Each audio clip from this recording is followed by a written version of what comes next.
Recorded. Listo, ya está grabando. Entonces ahora sí, volvemos a compartir.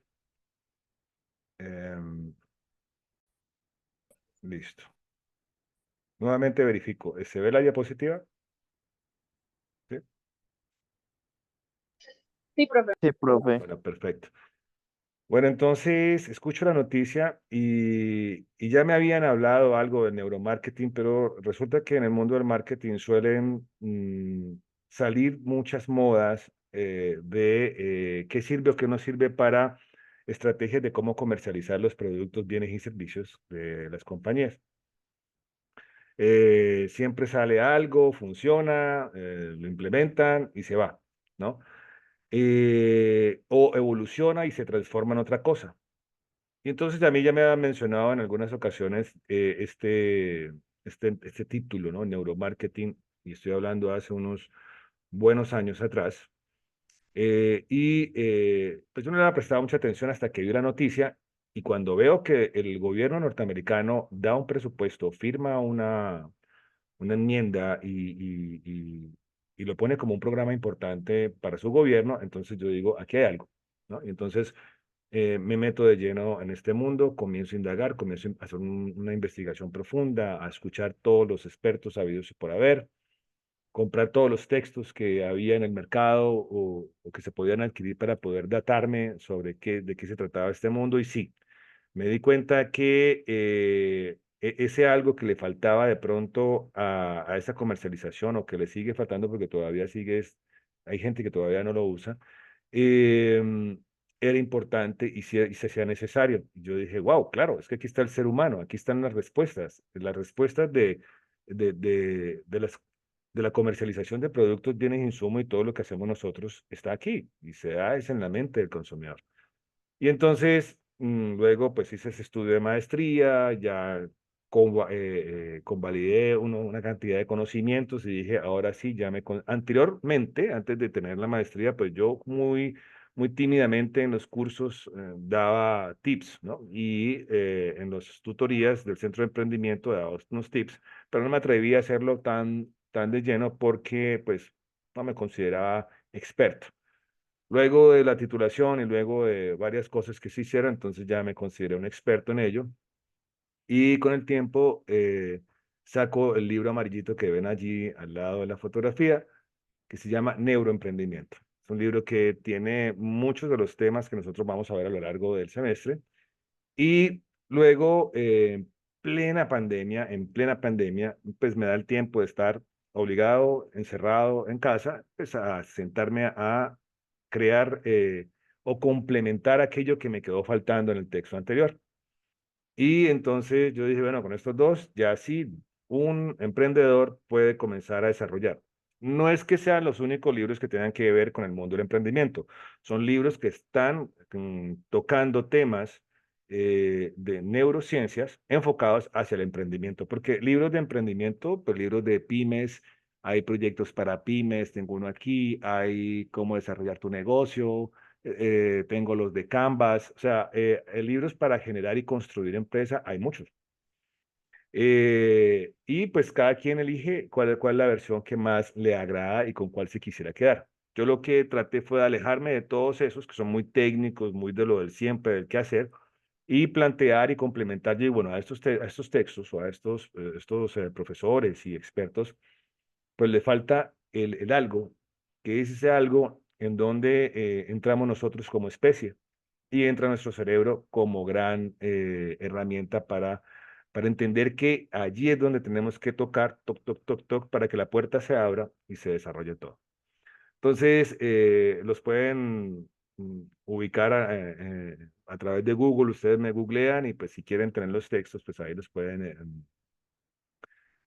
adquirir. No digo que los regalo ni tengo la versión PDF porque tengo un contrato con la editorial y yo todavía no puedo regalar ni siquiera mis propios PDFs, pues porque tengo firmado un contrato y eso pues me llevaría a meterme en problemas. Entonces pues en la Nacional, en la Panamericana o a través de Amazon, en el mismo portal de la casa editorial donde fueron impresos, Ecoeditores también se puede adquirir si ustedes quisieran aproximarse pues y complementar mucho más lo que aquí vamos a alcanzar a ver en estos 16 encuentros. Bueno, el, el, el curso pues lo llevamos así sencillo, ¿no? Lo habitual. Corte uno, corte 2, 3. El primero y segundo 30%, el último 40%. La idea es que nosotros aquí produzcamos algo, produzcamos un proyecto que ojalá sea de la nada, ¿no?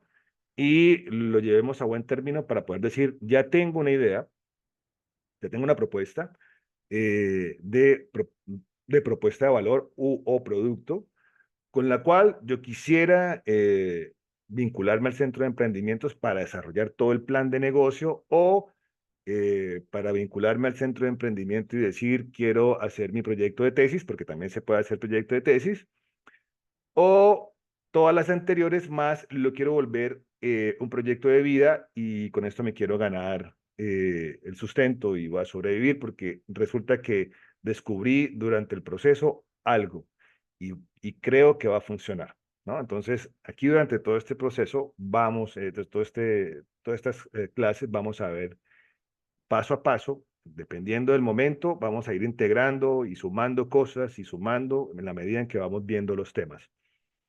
Hay unas evaluaciones sencillas, son unos pequeños quizzes que pues han de responder y que ellos van a estar montados en la plataforma para que ustedes puedan ejecutarlos, ¿no? Eh,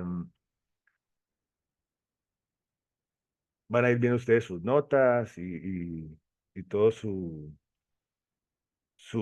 llevando toda su secuencia de calificaciones. Una cosa que es importante es la asistencia, ¿no? Aunque, ¿no? En el mismo aula virtual, pues por eso estoy grabando la sesión. Entonces yo subo posterior durante la semana esta grabación para que ustedes tengan la posibilidad de consultar, repasar, si quieren repasar algo para los quizzes o si no asistieron y se perdieron la clase, entonces que estén a punto para que no se pierdan nada de las cosas que se van a compartir aquí. Em, Siempre trabajo con el Moodle o aula virtual para que ustedes vayan llevando pues su secuencia y todo va a estar ahí montado. Las diapositivas, también les dejo la posibilidad de visualizarlas allí para poder manipularlas y verlas para adelante y para atrás.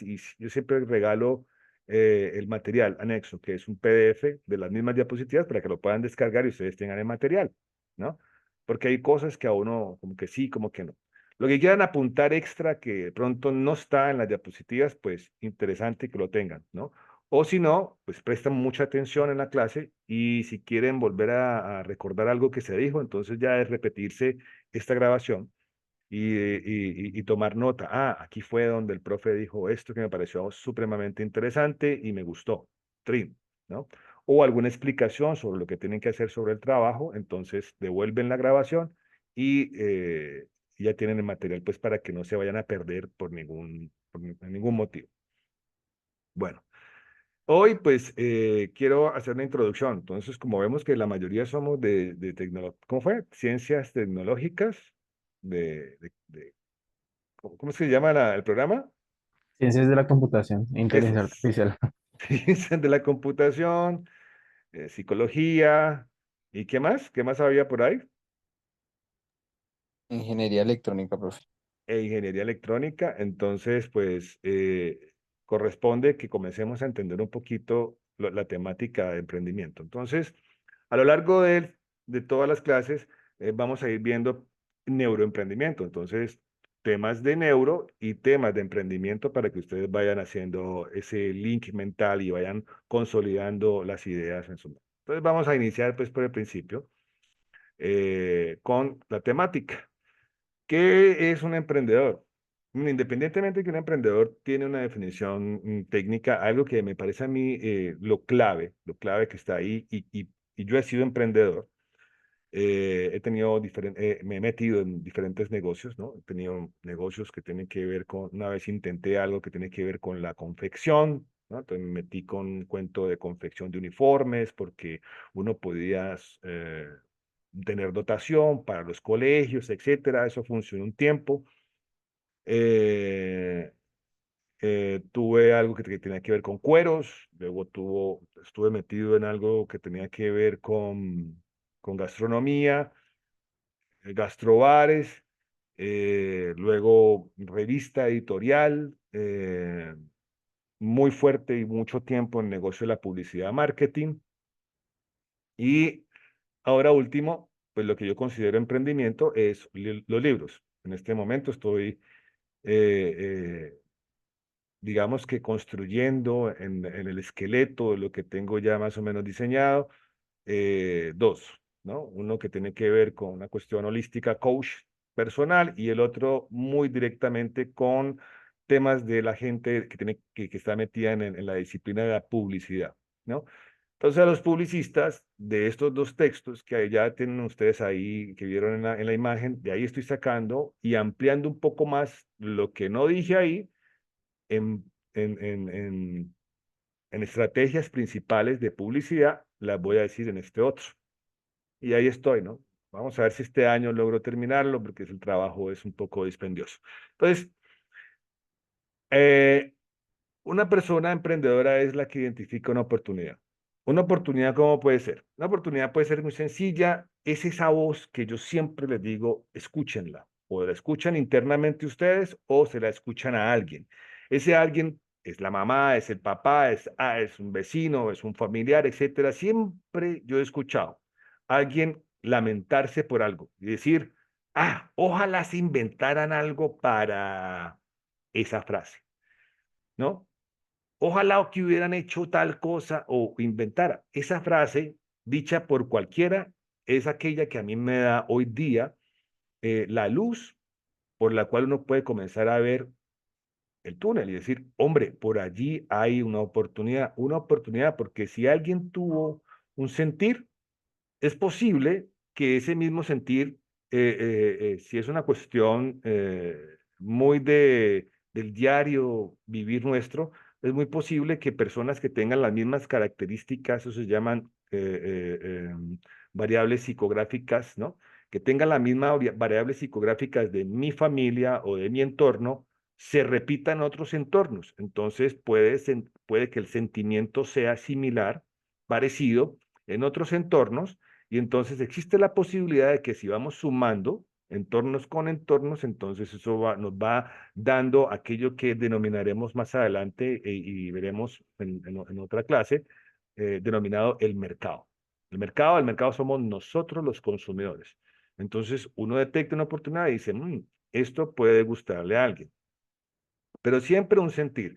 Yo siempre aconsejo que los mejores emprendimientos son aquellos que vienen de esos sentires, de esas insatisfacciones, porque ideas para montar algún tipo de negocio o alguna opción para uno tener unos mejores ingresos, para no tener jefes, para ser independiente, existen muchas opciones. Yo puedo volverme comerciante y decir, en la China están vendiendo lo que sea baratísimo, entonces podemos importar lo que sea de la China. Máxime que lo que se viene ahora, hablando de la China en particular, esto no sé si están enterados, eh, eh, en Perú acaban de terminar de construir el puerto más gigante de todo Sudamérica. Se llama Chancay con C, Chancay con K, Chancay, haciendo alusión al puerto de Shanghái o Shanghai, ¿no? En Asia. ¿Qué va a hacer? Este puerto va a manejar unos volúmenes de importación desde la China hasta acá gigantescos. Ustedes buscan y googlean por ahí, hay una gran cantidad de artículos, gente hablando sobre esto que está pasando.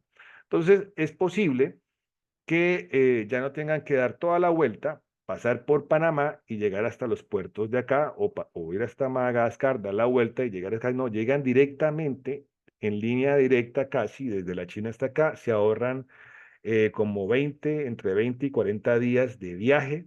Eso significa ahorro de tiempo, dinero, posibilidades de negociación para quienes vayan a importar. porque si llega a Perú, un contenedor de pronto me llega más rápido por carretera a Colombia, ¿no? Que esperar que den tantas vueltas. Bueno, entonces eh, yo puedo montar lo que sea y decir, voy a comercializar. Bueno, eso es una manera de emprender y pueden vender lo que quieran, chucherías, cosas para el hogar, ropa, eh, cosas para la oficina, etcétera. Todo lo que ustedes puedan imaginarse, ellos lo tienen, lo están desarrollando y lo están comercializando a unos muy buenos precios. Eso es una manera de emprender. A veces funciona, a veces no funciona. A veces funciona en un principio y la gente dice, wow, qué cantidad de cosas, pero en la medida de la recompra a veces no funciona. ¿Por qué no? Pues porque la gente quizás lo que compra de ese tipo de características de productos es la novedad y la novedad se acaba. Distinto es el dolor, el lamento, la carencia o esa necesidad identificada, esa que dice, ay, ojalá pudieran solucionar esto, y yo, ¿no? Entonces, ese tiene mayor conexión y mayor empatía con el consumidor para poder lograr llevarlo a buen término. Entonces, de esos yo digo, esos funcionan un poco más, esos conectan más con el cerebro, esos están allí ahincados quizás en el inconsciente de las personas y de pronto nos pueden dar un lapso de vida más largo y quizás un éxito más prolongado que el otro de solo comercializar. Y allí pues también estarán en esa identificación de oportunidad todas aquellas invenciones y novedades científicas que llegan de la nada y nos sorprenden a nosotros diariamente. Entonces ya con eso uno identificó algo y uno dice, emprendo. Esa es una característica principal del emprendedor. ¿Quién puede ser emprendedor? Cualquiera, cualquiera. Y si ustedes están aquí es porque algo tienen allí que les está picando y quieren de pronto decir, yo obtengo algo, hay algo en mí que dice que no sé. Y esto con el emprendimiento, entonces tiene que irse algo a otro nivel, ¿no? Que mejora la palabra emprendimiento porque tiene neuro, entonces, esto es otra cuestión. Y puede que me funcione y quizás ustedes de pronto en secreto, ahí están ustedes calladitos, ya hayan hecho sus primeros pinitos de alguna cosa y hayan comercializado cualquier vaina o bananitas. A veces yo los veo con las canasticas de dulces por la universidad, otros llevan arroz con leche, otros llevan, ¿no? Y están ahí con el sentir. El que anda en esa actividad, ese es el emprendedor, el que está buscando diariamente cómo obtener otra manera de ingresos económicos y una manera de comercializar cosas que se le ocurren que se pueden comercializar. Eh, y hay una vaina ahí, que independientemente del miedo, lo hace, ¿no? Porque siempre el emprendedor se va a enfrentar a el terror que te meten todos los demás. Uy, no se meta en eso, no haga esto, no se gaste la plata, no invierta, no se endeude, cuidado que de pronto si se pone a gastarse la platica en eso, más bien cómprese una ropita, haga algo, inviértalo en un celular, en un computador, pero no se gaste la plata en esas cosas. Entonces, independientemente de que uno conoce que hay ciertos riesgos, que puede que la venta no me vaya bien hoy, etcétera, ¿no? Haya lluvia, tormenta, lo que sea, yo, independientemente de ello, voy a emprender. Eso es otra cosa, ¿no? Esa es la fe que tiene. El emprendimiento o el mundo del emprendimiento se puede considerar que es un mundo, le diría yo, es casi como compararlo con el mundo religioso. ¿No? Hay que tener fe en que las cosas pueden salir adelante. Que de pronto le van a decir, no, eso no va a dar resultado, usted esas voces de pronto no las escuche. ¿Por qué? Porque es que esas voces vienen desde los miedos de las personas, ¿no? Eh, si es alguien que ya experimentó y ya vivió y tiene la experiencia y dicen, tal vez a mí no me funcionó en su momento, no era mi momento, no era el momento del mercado, inténtalo tú a ver. Eso ya sería otra manera de escuchar voces distintas que te pueden dar un consejo. A veces yo me he encontrado y he visto casos de personas que emprenden en lo mismo. El uno se vuelve exitoso y el otro fracasa. ¿Qué? ¿Por qué? A veces es cómo lo presentan, cómo se relacionan, a veces es el nombre, a veces es el precio, a veces el lugar de ubicación, a veces arrancó en la fecha que no era, ¿no? A veces arrancó primero que el otro y entonces el segundo se convierte para el consumidor como quien dice el que le copió al que salió primero. Entonces, no, no, yo no compro copias. Todas esas cosas, tantas cosas ocurren en la mente del consumidor de los compradores cuando surge el mundo del emprendimiento. Y pues partiendo de ahí, pues es que se crean las empresas, ¿no? Partiendo de todo este proceso, de todo este ideario, se crean las empresas. Yo me voy en la línea del tiempo y digo, bueno, ¿quién habría sido el primer emprendedor? Porque nosotros hablamos de que esta actitud, ¿no? Personal, pues comenzó en algún momento, ¿no? Supongamos que nos devolvemos unos miles de años atrás y dijimos, bueno, el hombre se volvió sedentario y dijo, bueno, aquí yo en este pedacito de tierra donde a partir de ahora digo que es mío, hay un árbol de mangos, pero no más, ¿no? Ya me aburrí de comer mangos, entonces ahora quiero comer otra cosa, pero tengo mangos. Entonces mi vecino que también se asentó, resulta que su terreno da con el río y él tiene pescado. Y yo le digo, pues, ¿por qué no intercambiamos? Y nace el trueque y comienza el movimiento comercial. Yo te cambio y te intercambio, etcétera, por cosas, ¿no? Y a lo largo de ese trayecto histórico comenzamos a comercializar bienes y servicios, luego aparecen las representaciones de lo que hoy denominamos dinero, ¿no?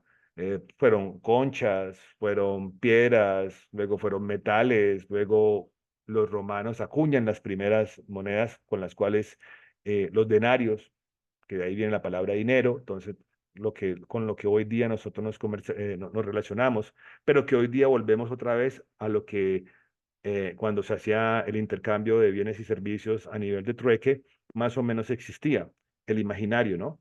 Yo considero que un pescado vale 4 mangos y consideramos que ese sería como como el punto de equilibrio y en el cual nos ponemos de acuerdo.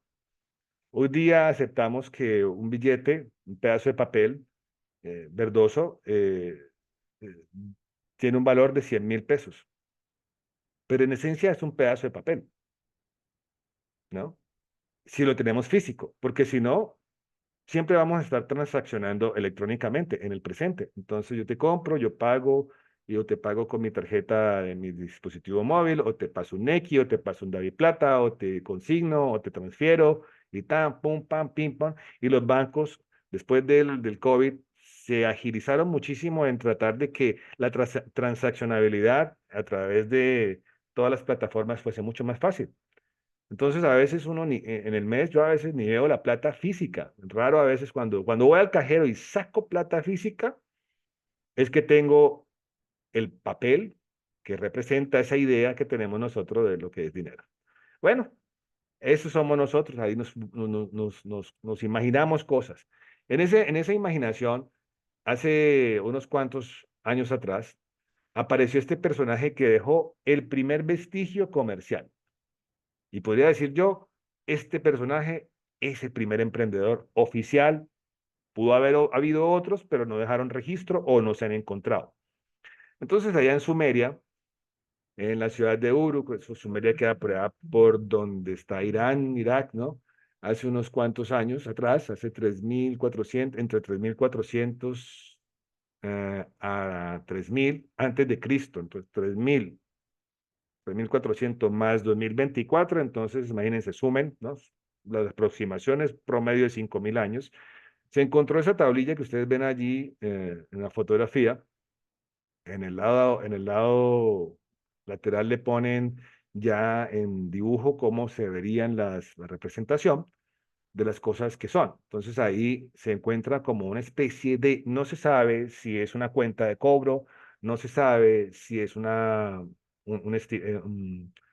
cuenta contable pues de lo que estaba llevando el señor o un listado para el mercado o quién sabe qué, pero allí había algo y digamos que uno asume que Kushin, porque esa es su firma, y que fue el primer ser humano que dejó moderno, que dejó su firma.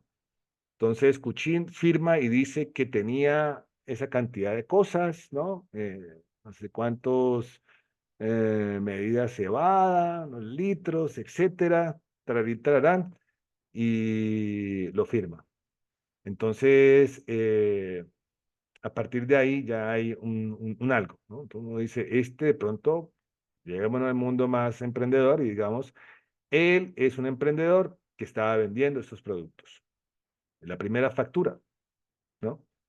Y pues todavía no tenía el IVA. Entonces, esa es con la que se estaba comercializando en aquel entonces. Entonces, hace 5.000 y pico de años venimos nosotros comportándonos de esa manera ya oficial. Entonces, echemos para atrás. Nosotros hace 300.000 años, que son los últimos datos, nos convertimos en sapiens sapiens. Nuestro cerebro quedó como está ahora, ¿no? Que las necesidades que habían en ese entonces eran unas muy distintas a las que tenemos hoy día. Sí, claro, las necesidades van evolucionando, evolucionando, evolucionando, como ven la línea, y van subiendo, ¿no? Y hoy día siguen creciendo. Y por más que nosotros tengamos satisfechas necesidades, vamos a siempre a necesitar algo. El ser humano no acaba de necesitar.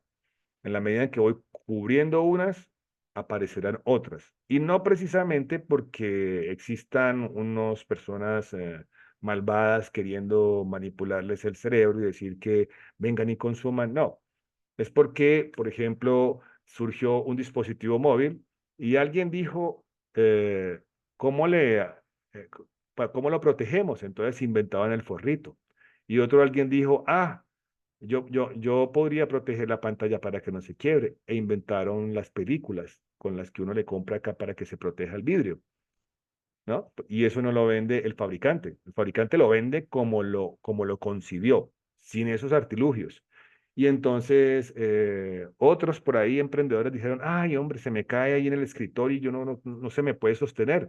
Entonces inventó unas chupitas. Y con él se me sostiene paradito allí, como una pantallita. O hay unos que que parecen como un marquito. Bueno, hay una cantidad de versiones. O el brazo, ¿no? Y lo pongo acá, ¿no? Como una selfie, ¿no? Y lo muevo y lo acomodo. Y entonces hoy en día surgió la necesidad de ser influenciador, ¿no? Entonces, saquemos los bombillos para poder que queden alrededor del celular para que usted se pueda grabar. O sea, en la medida que pasa una cosa, entonces el sonido no sale bien.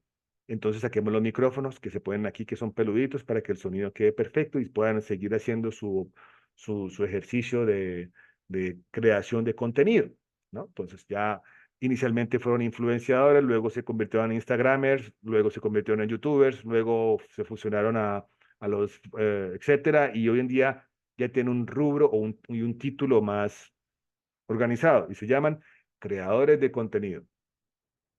¿Qué va a pasar más adelante? No sé cómo se va a llamar, si esto va a evolucionar o si más adelante exista ya una carrera universitaria que diga creación de contenido, ¿no? Y comiencen a enfocarse en ello. El mundo va cambiando, el mundo va evolucionando y el mundo va necesitando cosas. Entonces, por eso los emprendedores aparecen.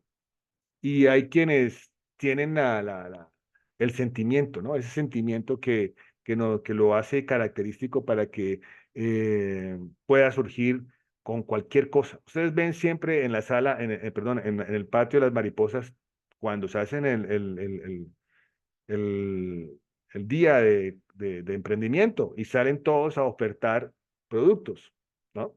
Y hay algunos que venden cosas similares, pero de pronto a algunos que como les va a surgir, se les va haciendo más exitoso el negocio por algo, ¿no? El estilo, una característica, una manera en cómo lo hace, etcétera.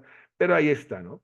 Entonces salen esas personas que tienen esos, como ven ahí subrayado en azul, todas esas características. Esa persona que tiene compromiso, capacidad de alcanzar las metas, que es juicioso, que dice yo voy a vender tanto, quiero lograr proyectarme. Ahora esto con los contenidos, entonces, yo quiero que me conozcan y que me alcance de mis productos pueda llegar a otros lugares.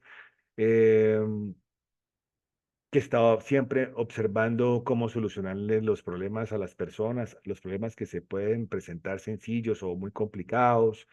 que tiene confianza en sí mismo, que puede lograr las metas y pues una gran cantidad de ítems más, ¿no? Y por ejemplo, el último que me parece interesante es la tolerancia al cambio. El mundo es constantemente cambiante. Por ejemplo, hasta hace poco ustedes conocían un negocio que se llamaba Dunkin' Donuts. A Bogotá llegó Krispy Kreme. Krispy Kreme que eran donas, ¿no? Donas dulces. Entonces pasaron varias cosas en ese sector. Uno, Krispy Kreme fracasó y se fue de Colombia. Pero Krispy Kreme ayudó a empujar la entrada muy dura de Rappi, porque digamos, los muchachos de Rappi se paraban afuera de la entrada de la universidad y llevaban cajas de Krispy Kremes. Entonces decían, te regalo una Krispy Kreme, pero si te matriculas aquí en Rappi, y ellos te dan el primer domicilio gratis. Y comenzaron así a convocar gente, hasta que ¡pum! Se llenó de usuarios. Eh, y pues con Dunkin' Donuts, nada, pues la idea era que la gente conociera a Krispy Kremes a través de Rappi y que se diera dando tanta degustación para poder competir con Dunkin' Donuts. Llega un movimiento muy fuerte y el mundo cambia. La gente se preocupa por lo que ocurre con su corporalidad y los efectos del azúcar. Y hay una gran cantidad de movimientos. Dunkin' Donuts en Estados Unidos toma la determinación de decir, su producto principal es el que más tiene azúcar, la dona. Entonces ellos dicen, vamos a tener que ajustarnos a los cambios del mundo, porque si no, desaparecemos. Entonces quitan de su marca la palabra dona y amplían un poquito más y están comenzando a entrar en otras categorías de esta pastelería un poco más salada, dándole cabida y oportunidad a otro mercado. Como ven, y si se percatan hoy en día, se llama Dunkin', no más. Y se mantiene, no desaparece, porque hay que adaptarse al cambio. Esas son situaciones que a veces no permiten hacerse o el emprendedor no se percata porque se queda en una zona de confort y dice, no, estamos vendiendo, esto se vende solo. No, hay que estar siempre pendiente de sus ideas porque no sabemos en qué momento, siempre que ustedes salgan, esto yo se lo digo a ustedes como estudiantes que están escuchando estos temas de emprendimiento y que van a querer emprender en algún momento, o a los emprendedores directamente y o a las personas de fuera de las universidades que yo asesoro. Yo les digo, o sea, cuando usted surgió, usted se ganó enemigos por simplemente decir, tengo algo para vender. Es algo allí humano que hace que se manifiesten ciertos sentires y entonces vas a causar insatisfacción en algunas personas. Entonces tienes que ser tolerante, tolerante tanto al cambio como tolerante ante tantas situaciones porque el emprendedor se va a enfrentar contra muchas cosas. Y ahí usted comienza a encontrar que va a tener diferentes características, ¿no? Eh, ¿Qué tipo de emprendedor, en qué me voy a ir convirtiendo yo? ¿O por cuáles etapas paso yo? Ser administrativo, ¿no? En donde yo estoy investigando nuevas y mejores formas de hacer las cosas. Entonces yo a mi emprendimiento, pues como el mundo está cambiando, entonces yo tengo que ser muy administrativo y estar viendo, hombre, qué va a pasar, qué se viene, qué va a ocurrir, ¿no? ¿Qué pasa con este mundo? Por ejemplo, el negocio o la marca que todos conocemos y que hemos comido, que se llama Sándwich Cubano, ellos inicialmente pues tenían sus proveedores. Se dieron cuenta que ellos podían hacer otro emprendimiento que satisfaciese las necesidades de este emprendimiento llamado Sándwich Cubano. Y entonces consolidaron la empresa Enrico. Y Enrico hace las carnes. Y luego sacaron otra empresa que no me acuerdo cómo se llama, y es con las papas, las papitas ya listas para freír. Entonces ellos mismos se asociaron y consolidaron otras empresas, y esas empresas abastecen su propia empresa. Se movieron, no se quedaron quietos, ¿no? Siempre hay que estar pensando en cómo nos vamos moviendo porque el mundo va cambiando y las situaciones ajenas al emprendimiento nos van a afectar. Por ejemplo, ¿qué está ocurriendo en este momento? Tenemos una situación de país que está afectando a todos los emprendedores. Hoy hablaban las noticias del gas. Si el gas sube, va a afectar el precio final del producto. Entonces, yo para no espantar a mis consumidores, yo diría, bueno, comencemos a buscar en dónde podemos nosotros bajar algún tipo de costo. Obviamente no estoy hablando no estoy diciendo despedir gente, sino proveedores. Entonces, ¿de dónde traen tal insumo? Ah, no, que de tal lado. Bueno, ¿quién lo fabrica? Ah, tenemos que indagar quién fabrica eso para entonces saltarnos al que nos vende, al proveedor, para ir a la fuente directamente. Y si eso nos baja un poco la transacción económica ahí, entonces nos va a permitir mantener los precios para no subirlos, o si se suben muy milimétricamente para que el consumidor final no lo sienta y no se eche para atrás y deje de consumir nuestros productos. Es una cuestión un poco tanto de administración ahí para poder solventar las situaciones. Están los impuestos, están las coyunturas globales, una guerra como lo tuvo Ucrania hizo que se moviera aquí en Colombia todo lo que tenía que ver con los abonos, ¿no? Entonces eso subió todo repercutió en todo el agro colombiano, etcétera. Entonces siempre van a haber situaciones externas ajenas al emprendedor y tenemos que estar preparados, no nos podemos quedar ahí relajaditos. Por eso es que los pequeños negocios a veces desaparecen, ¿no? Aquel vecino, aquella persona que quiso emprender, montó su algo y se quedó relajado. No le prestó atención a las coyunturas sociales ni a lo que pasa. No, pues es que a mí el dólar, ¿qué me va a afectar? Sí, sí nos afecta. Si el dólar sube o baja, si la divisa externa sube o baja, eso nos afecta. Si hay o no buenas relaciones internacionales, quiénes son los que importan, no importa un insumo, y si ese insumo va a hacer que yo tenga que sacar más plata para pagar mis productos. Por ejemplo, en el 90 y pico, estaba yo trabajando para una agencia de publicidad y resulta que se dio la apertura económica. En el 90 y pico, Gaviria aperturó Colombia y aunque se avisó que se iba a hacer la apertura económica, aquí solo se vendían productos de aquí y era muy difícil los productos que entraban desde el exterior y por eso el contrabando era grandísimo y la gente de pronto se iba a Maicao, a todo esto, a traer televisores y electrodomésticos, era muy complicado. Entonces Gaviria dijo, podemos importar y exportar por lo que sea y cuando quieran. Entonces, wow, algunas empresas dijeron no, y otros sí, bueno, eso hubo ires y venires como lo que vemos ahora, esas peleas en el Congreso. Y se dio la apertura y comenzaron a llegar productos. Yo estaba atendiendo una cuenta que se llamaba Lloreda Grasas.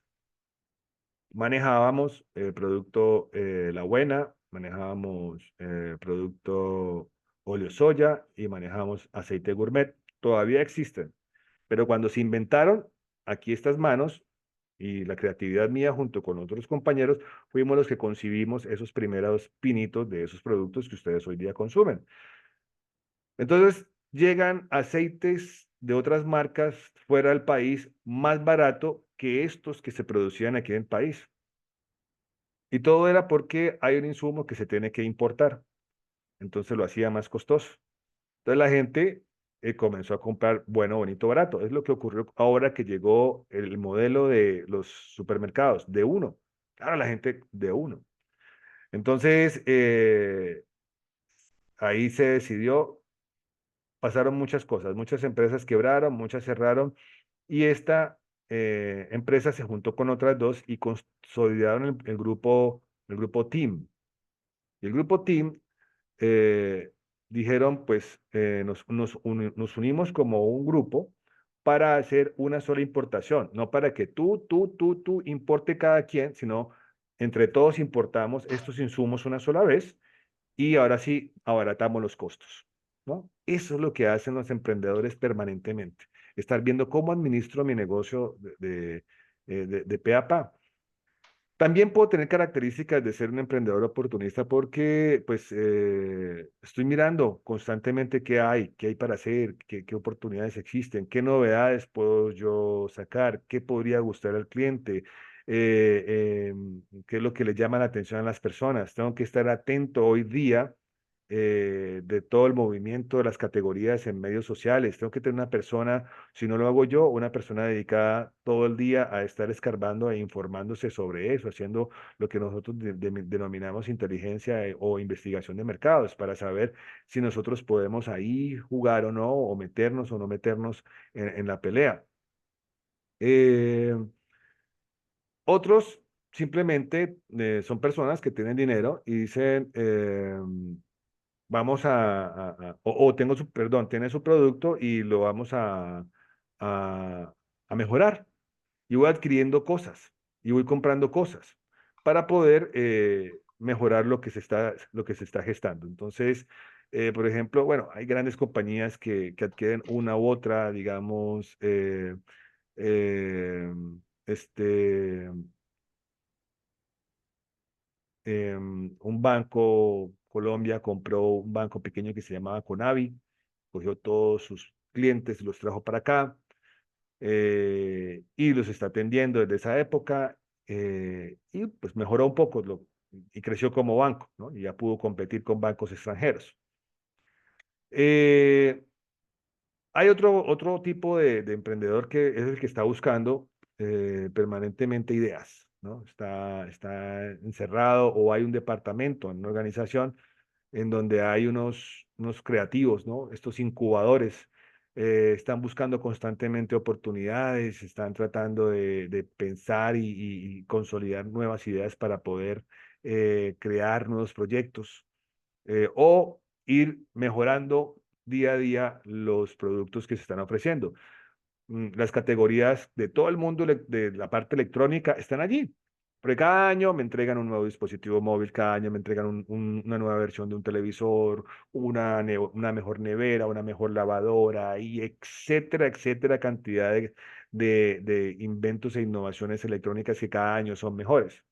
Hasta hace años, pues yo todavía sigo usando la diadema con el cable, porque pues la que yo quiero, que es inalámbrica, pues todavía no, esa platica para eso, yo estoy esperando un regalito de Navidad por aquí, de la señora que administra el hogar, a ver si me regala para no estar pegado al cable.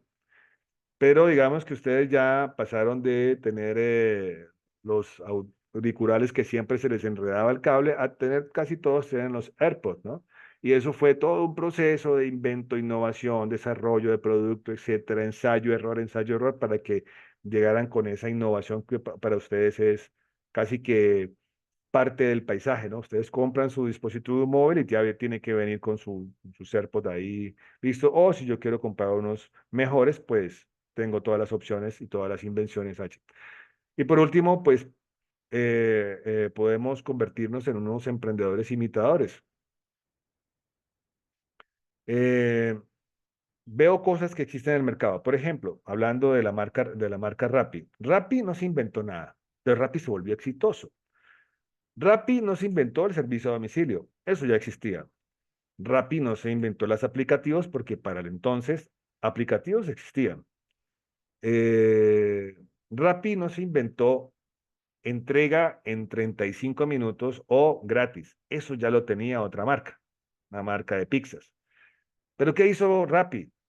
Rappi cogió esa idea, esta idea, acá, y consolidó, imitó, copió, hizo benchmarking y adaptó e hizo su propia versión. Y comenzó a ofertarlo. Inicialmente Rappi jugaba con el tiempo, ¿no? Por eso ellos en su publicidad manejaban el tiempo y por eso los Rappi amigos andaban como locos, bicicletas, motos, todavía lo siguen haciendo, pero digamos que ellos juegan con el tiempo.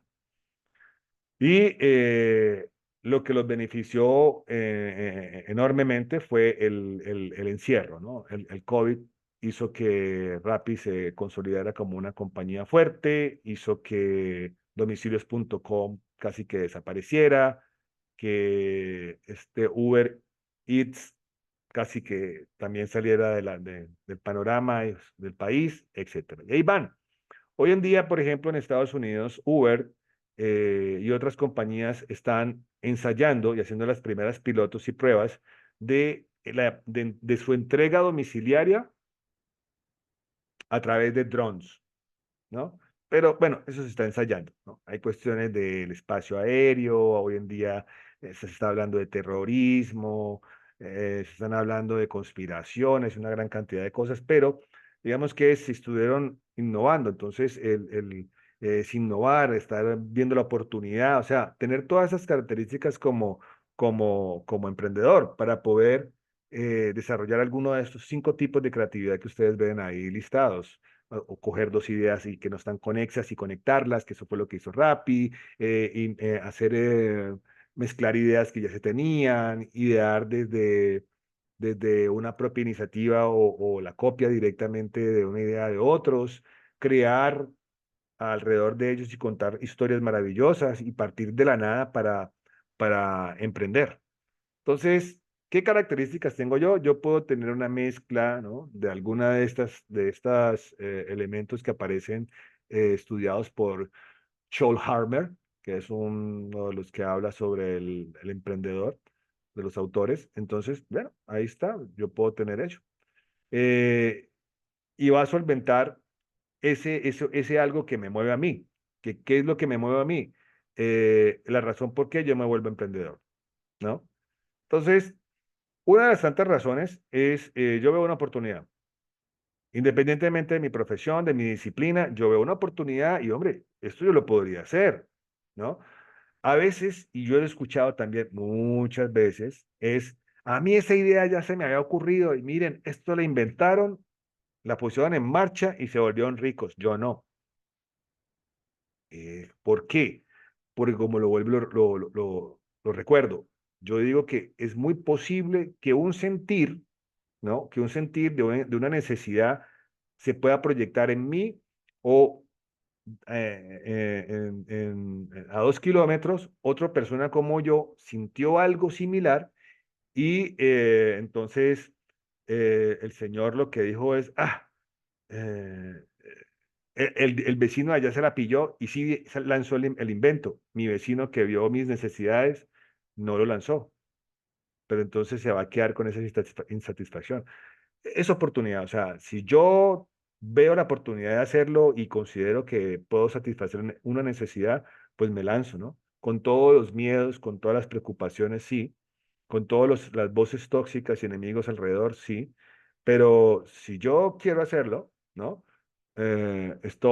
Me pongo en disposición de ejecutarlo. Porque siempre, como les digo, siempre va a haber una insatisfacción allí, una necesidad insatisfecha de nosotros.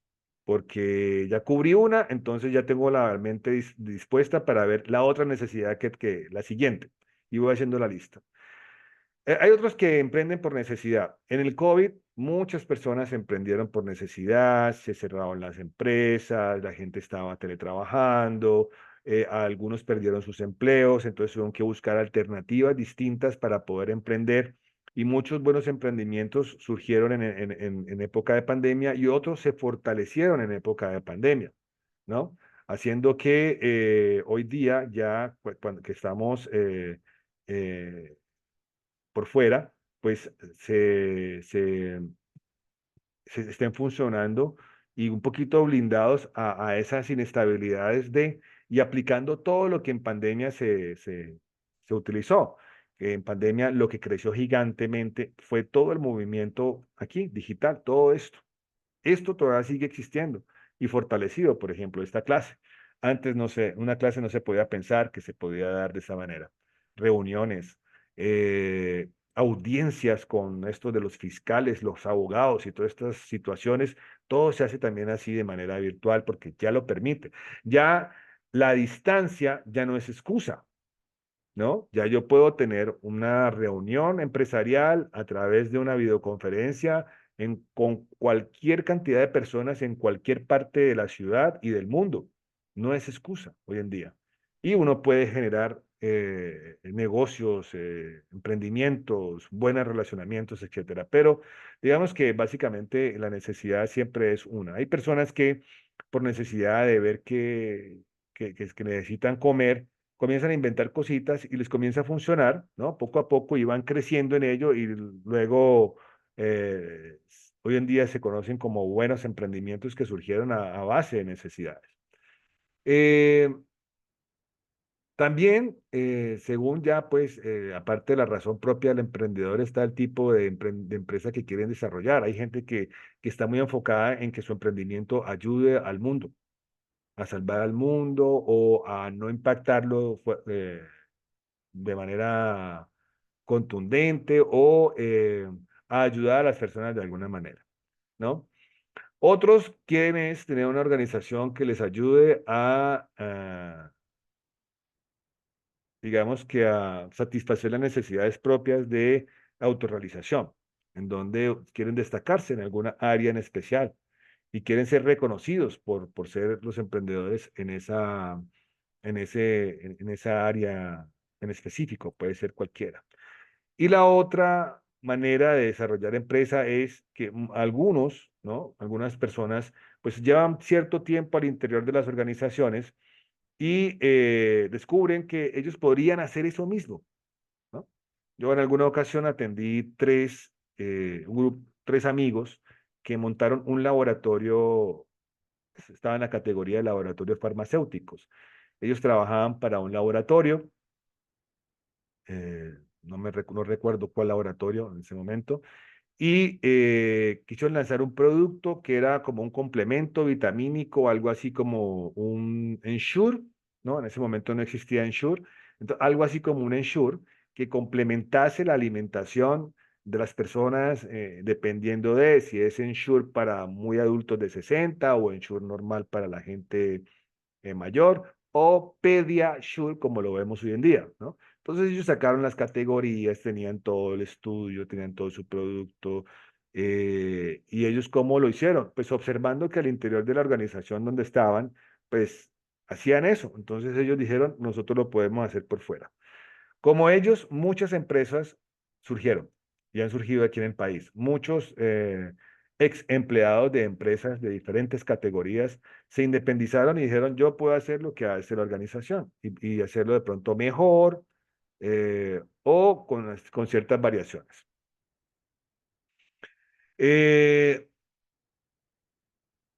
Aquel que se toma el trabajo de pensar en satisfacer una idea es porque se ha tomado ese tiempo, ese espacio de gastarse energía mental en ello, ¿no?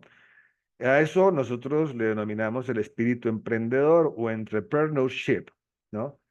Y está aquí, en nuestra mente, porque es ese proceso mental, ¿no? De pensar, de idear, hombre, acabo de observar algo y yo podría satisfacer esa necesidad.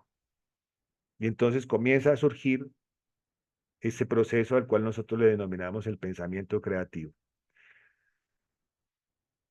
Estamos nosotros en ese proceso y aquí, particularmente en Sergio Arboleda y en el Centro de Emprendimiento, nosotros trabajamos con ese gráfico que se llama el gráfico de Canvas, en donde aparecemos nosotros. Si somos el emprendedor, ahí está la propuesta de valor, dibujada como un regalito. Eso es lo que se le va a ofrecer a alguien, que son los segmentos de clientes.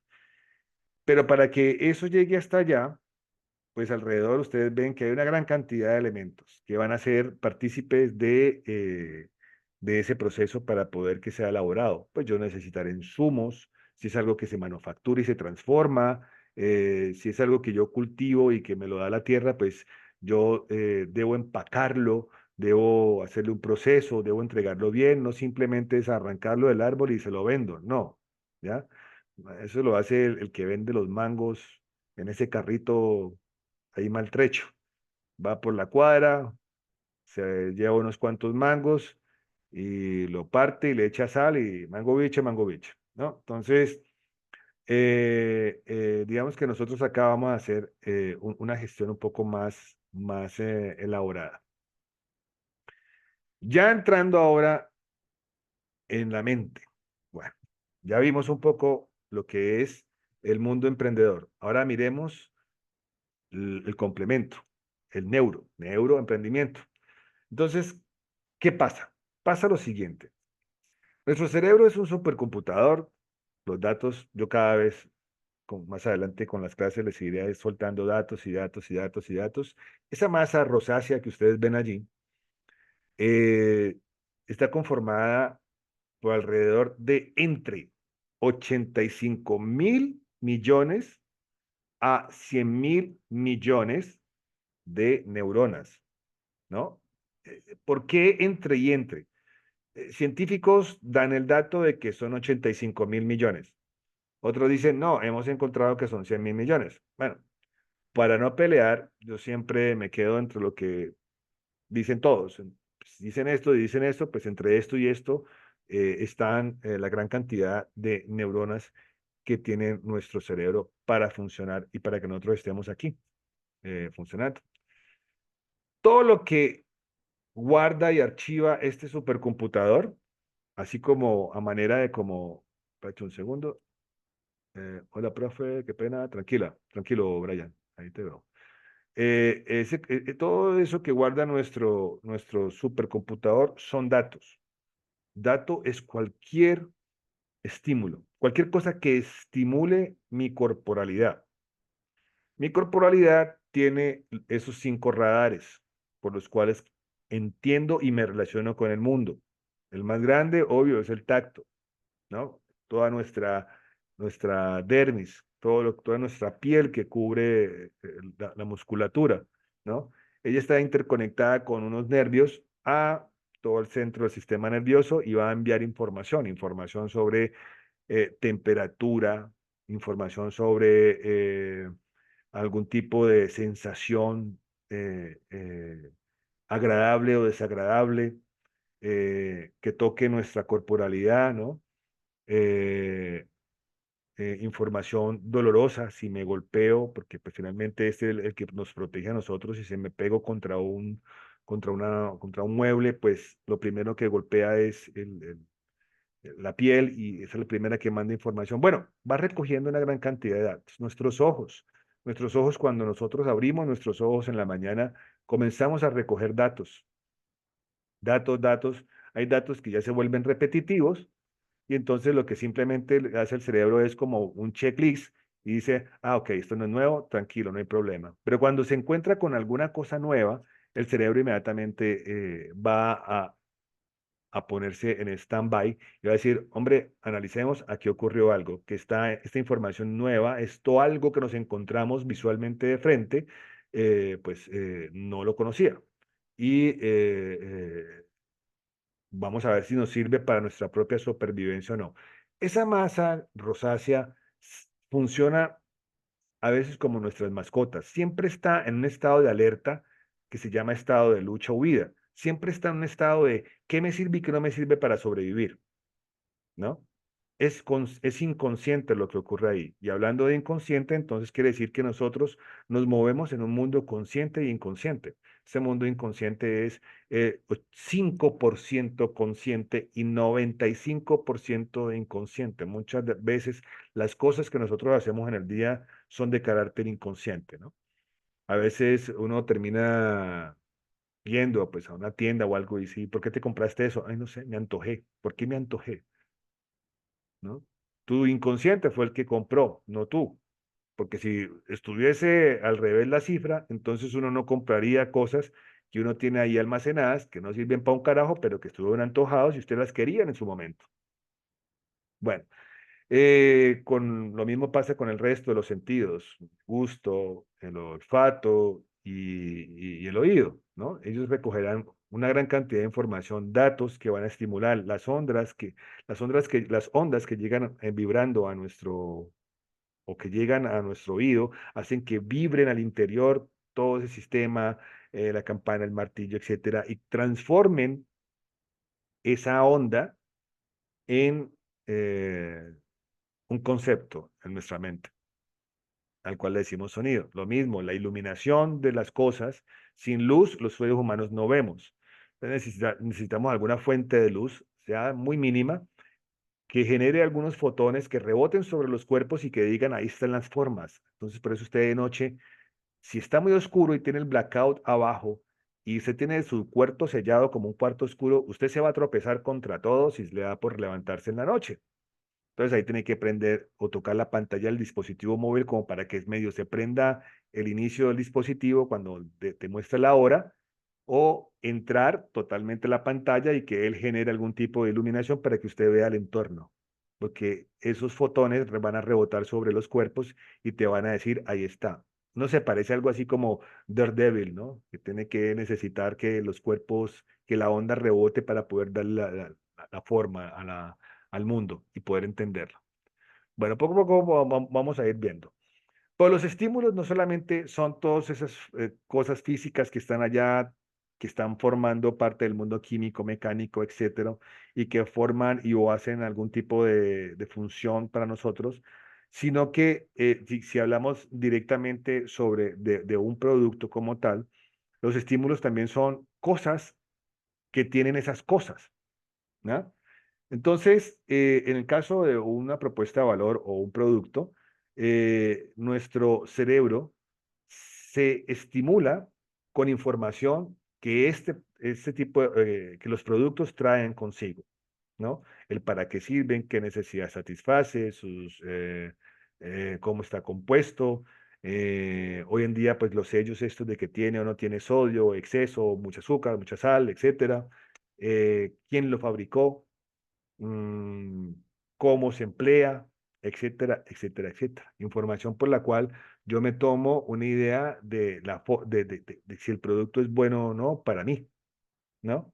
O simplemente mi cerebro dijo, lo acepto, digamos, hablemos de una mayonesa, la probé, me pareció rica, mi cerebro ¿cómo se dice? Se engolosinó con ello y dijo, es lo mejor del mundo, es lo mejor que he probado, entonces de ahora en adelante lo seguiremos consumiendo. Si es bueno o malo para el cuerpo, al cerebro no le importa en ese instante. El cerebro simplemente dice, lo quiero y lo deseo y no importa, haz lo que sea. No importa si engordas, no importa si se te sube el azúcar, si te dispara el colesterol, no me interesa. Está rico y yo lo quiero. Y nos vamos dejando dominando por él. Bueno, ¿alguno tiene aquí alguna propuesta de valor o un producto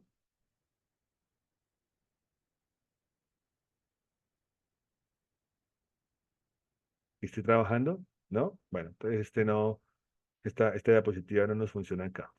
Bueno, datos, vuelve y juega.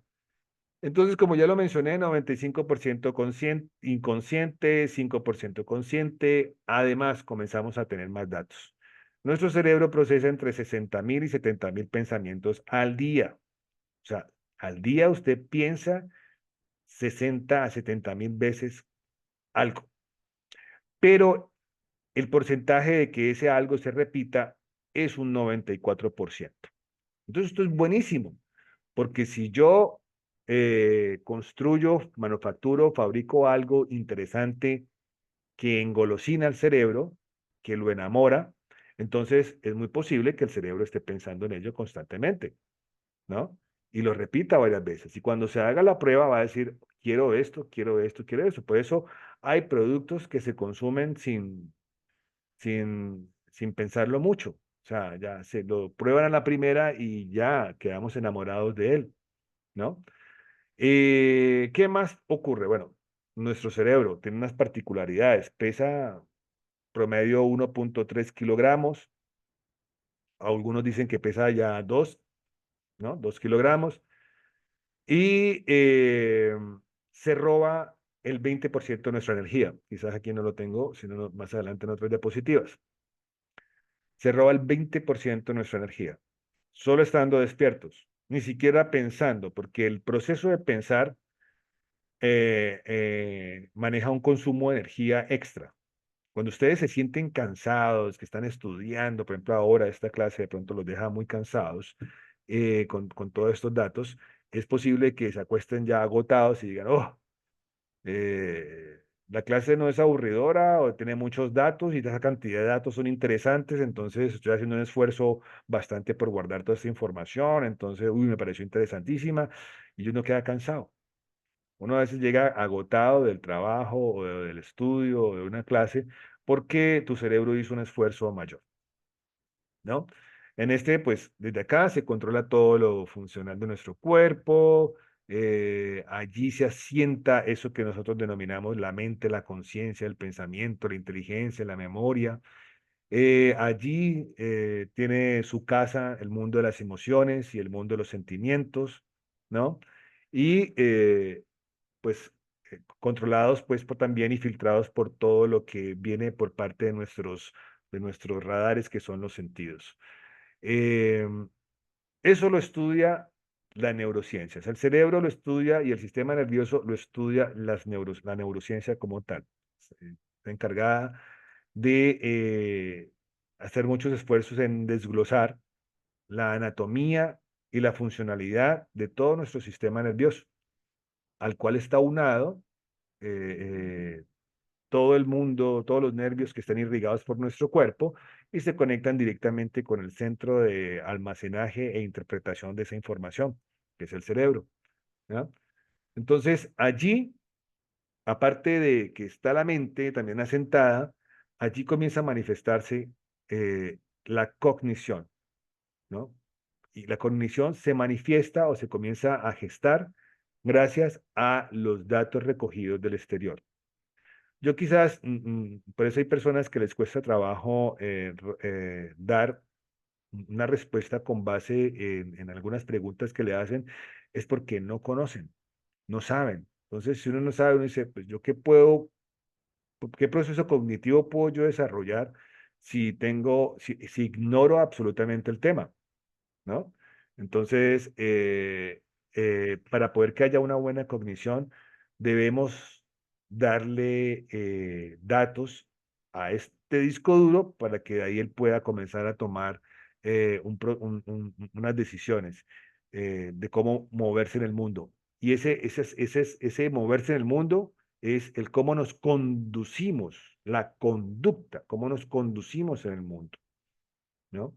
Imagínese una persona que no conozca digamos, que haya estado aislada por allá en el Amazonas y nunca se haya encontrado con la civilización y llega ahora a formar parte de la civilización. Entonces tiene que aprender todo, el idioma, a entender el concepto de las cosas, el comportamiento de la sociedad, del mundo, para qué sirven las cosas.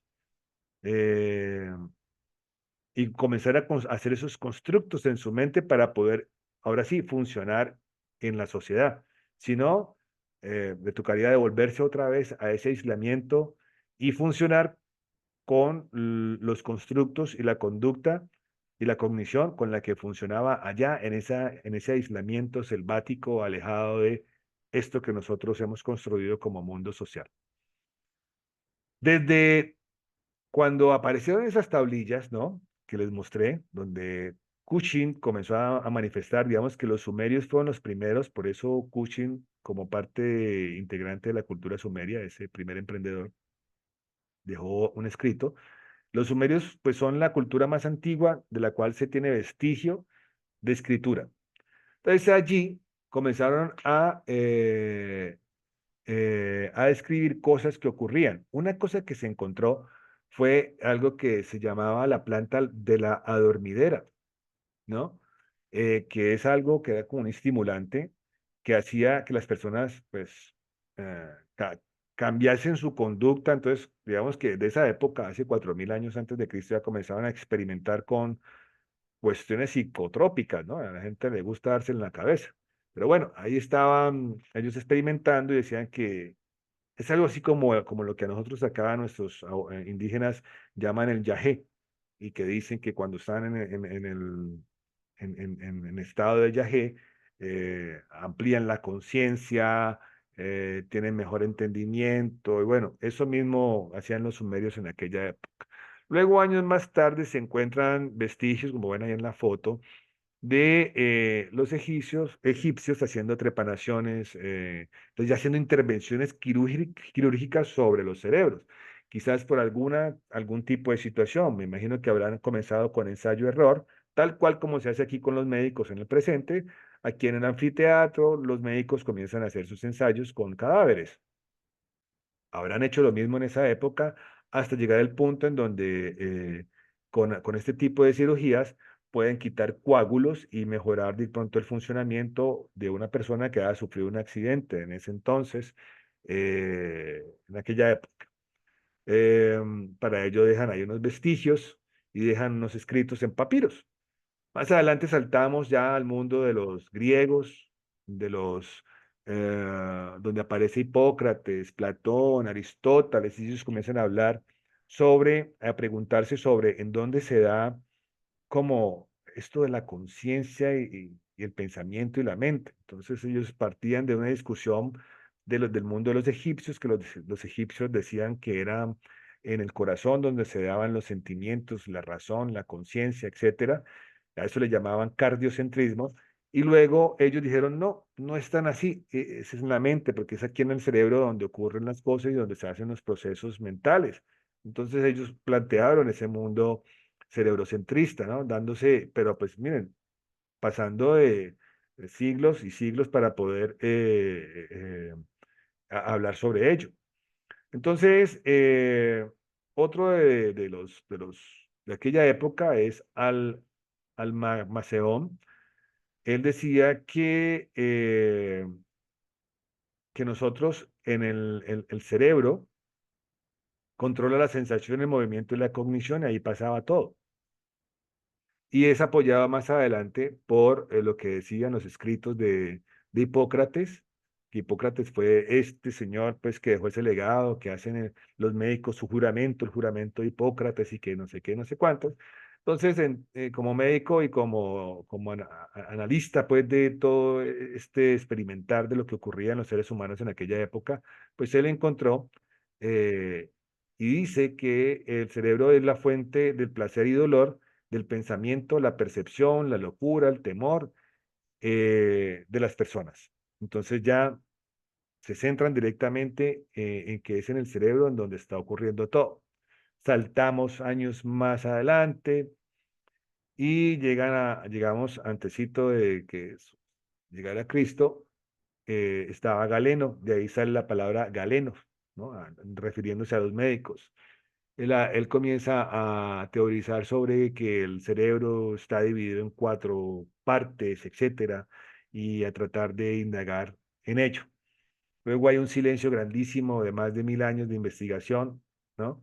Y ya después aparece en el Renacimiento. El Renacimiento es una etapa importante en donde hay un resurgir de, de ciencia, de las diferentes disciplinas científicas, del arte, porque pues Europa se había movido mucho con todo lo que ocurrió y la caída de Roma, esto se desdibujó y digamos que el mundo romano, que era como el centro moderno de Occidente, se trasladó a lo que hoy en día es Estambul, antigua Constantinopla, y pues ahí convergían diferentes culturas, se intercambiaban diferentes conocimientos, ciencias, científicos, etcétera.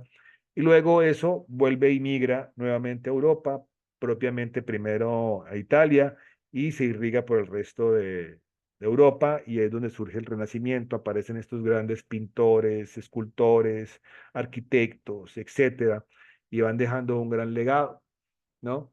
Eh, que va migrando hacia el futuro y dejándonos conocer un poco más de lo que estaba ocurriendo en las diferentes áreas, porque el silencio fue muy grande. También en esa etapa de oscurantismo, la Iglesia Católica pues tuvo mucho que ver o dejó su granito de arena, pues que tampoco ayudó mucho.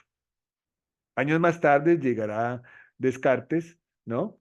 Y quien hará énfasis sobre que la mente es el resultado del procesamiento cerebral, ¿no? Todo vuelve al cerebro, entonces todo ocurre allí. Después llega a Thomas Wills, aparecen los primeros ensayos con máquinas, ¿no? Se usan unos imanes, hoy en día esos imanes se siguen usando, pero de manera gigantesca, ya se denominan hoy en día los resonadores magnéticos. Y después hay un hecho importantísimo en el siglo XIX y es el caso de Phineas Gage.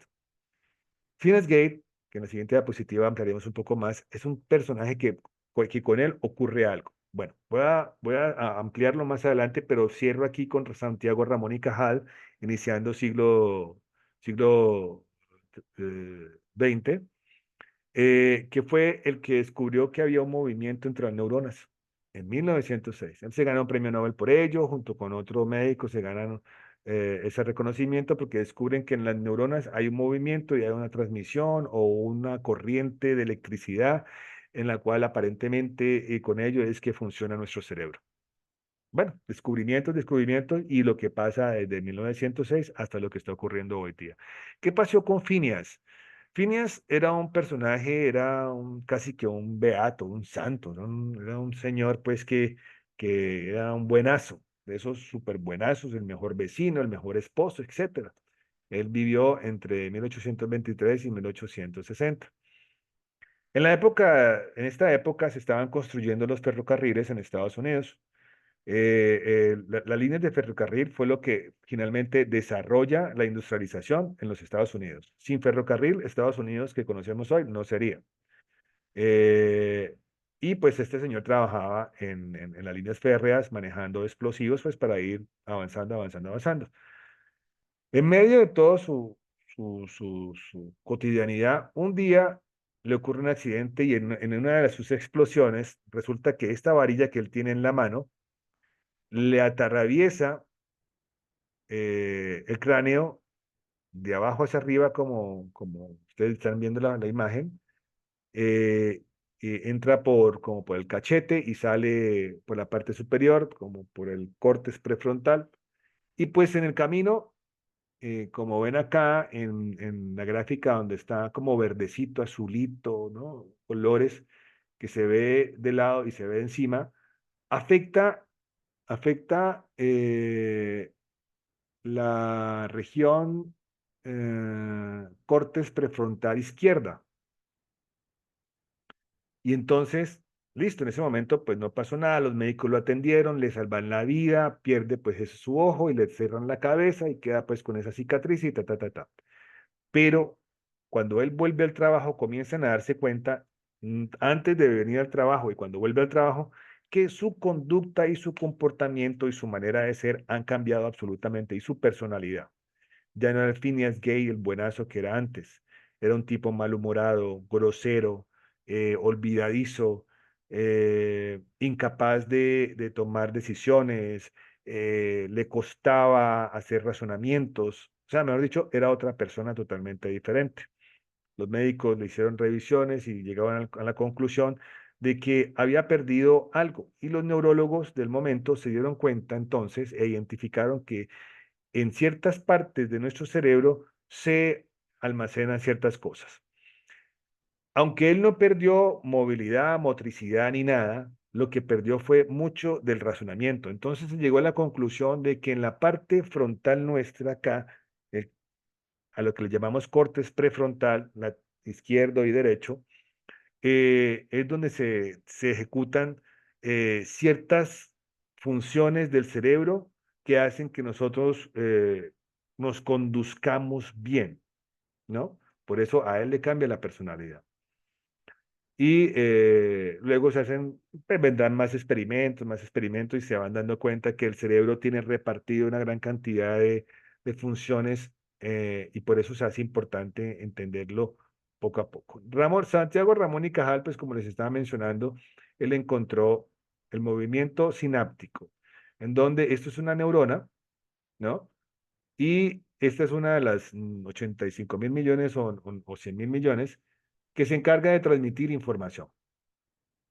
Se supone que, y se sabe que se transmite información. Hoy día todavía no estamos seguros cómo transmiten la información.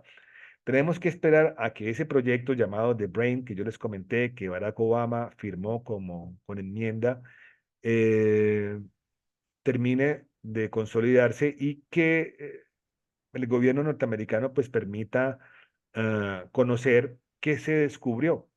Porque decía uno de sus principales, el director principal, que es un español llamado Rafael Yuste. Rafael Yuste decía que sí, Santiago Ramón y Cajal descubrió todo el proceso y a partir de ahí No, conocemos cómo se transmite la información, pero él decía, esto es como ciencia ficción, me toca mandar a arreglar mi computadora. una línea telefónica, ¿no? ¿Qué ocurre? Otra vez Digamos está con el... que es que, por ejemplo, nosotros vemos el cableado de la ciudad, ¿no? Esto es casi como lo que de manera ficticia, no sé si ustedes se vieron la película Lucy con, ay, ¿cómo se llama esta muchacha? Scarlett Johansson. Scarlett Scarlett Johansson. Johansson. Claro. Ustedes recuerdan la escena en la que ella va con el policía y ella comienza a ver unas tiritas, las tiritas de los celulares, y ella comienza a escarbar y coge una tirita y la proyecta en el radio del auto y se escucha la conversación. Sí, Bueno, sí. eso se supone que es lo que va a hacer el proyecto de Brain. Lograr saber cuál es la conversación entre neurona y neurona, para saber qué le dice la una a la otra, para conocer realmente el procesamiento.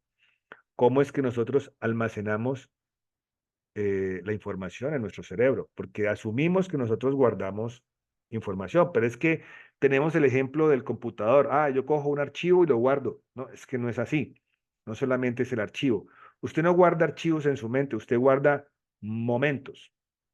Por eso cuando se le pierden, por ejemplo, se me pierde el cargador, yo digo, ¿dónde dejé el cargador? ¿Dónde dejé el cargador? Y cuando viene la imagen de que yo estoy poniendo el cargador debajo de una hoja, tatita, tata, yo dije, ah, ya sé dónde está. Lo que se te viene es la imagen completa, la película completa. Eso es lo que nosotros guardamos. Pero cuando se te viene esa película completa, el cerebro estalla o hace las conexiones exactas a las que usted hizo cuando puso el cargador allí. Entonces lo que hace es volver a activar esas conexiones. Pero para cada acción, cada pensamiento, cada vivencia, tu cerebro está trin, trin, trin, trin, trin, trin. Son 85.000 millones y 100.000 millones de neuronas. Entonces, por ejemplo, probé un dulce que me supo rico, pues de pronto no las 85.000 millones, sino que de pronto 1.000 neuronas se juntaron para guardar la experiencia rica de la golosina. Pero de esas 1.000, 500 se juntaron con otras para decir, oye, la hamburguesa estuvo rica. Y otras 100 dijeron, no, la gaseosa estuvo buena. Y entonces nuestro cerebro hace eso, tin, tin, conectar, conectar, conectar, conectar y guardar puras experiencias. Por eso lo que no vivimos, entonces es difícil experimentarlo. Por eso ustedes van a escuchar a sus padres diciéndoles, mi hijo, yo viví eso, le aconsejo. No, hasta que usted no se estrelle contra la pared y no lo vivencie y su cerebro no lo guarde, usted no va a decir, ah, mi papá tenía razón, o el profesor tenía razón, o tal persona tenía razón. Porque no lo he vivido, no tengo la información. Si no tengo la información, mi cerebro no lo va a entender hasta que no. Ah, bueno, hoy existen maneras, ¿no? Audiovisuales. Si yo veo el video constantemente y digo, ah, sí, si sigo bajando en patineta por la calera sin casco, es posible, ¿no? Que se me atraviese una piedra o un carro o algo y yo salga volando y me accidente, ¿no? Después, viendo a alguien accidentado, botando sangre, uno dice, no, sí, como que sí, sí, ¿no? Pero pues esa es una manera de guardar información. Eh, em, También hay errores que se guardan, ¿no? Y nuestro cerebro guarda algo que se llama sesgos cognitivos y errores. Por ejemplo, algo muy común es que, sí, eso es el entretenimiento, ¿no? Para muchos de nosotros.